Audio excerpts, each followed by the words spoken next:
Okay, so let's go ahead and talk about how to add the Data Analyst tool packet to your Excel document.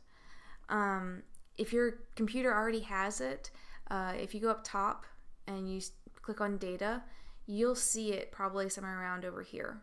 Okay, so this computer doesn't have it yet. Let's go ahead and go to File. And then down at the bottom, you'll see Options. Click on Options. Okay, and then you'll see add-ins down here. So there it is, the Analyst Toolpak. If you press this and then you press OK, that's not going to work. So that's the most common mistake that people will do. They'll be like, okay, press that and then say OK. No, you have to press Go. Okay, press Go.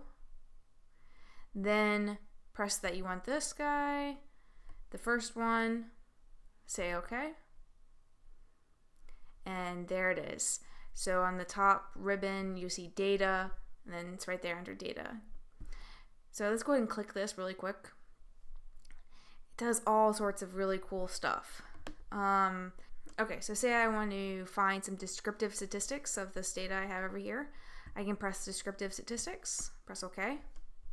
Input my data. I'll start here at A2. Okay, if I just click that cell, it ran it.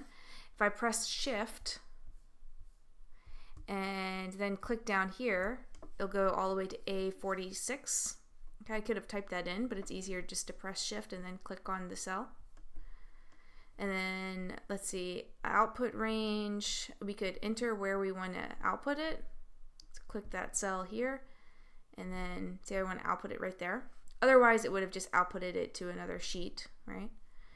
And I want the summary statistics, confidence level for the mean, sure.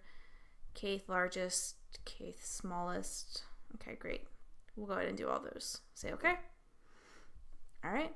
So here we go. Some nice descriptive statistics of this data.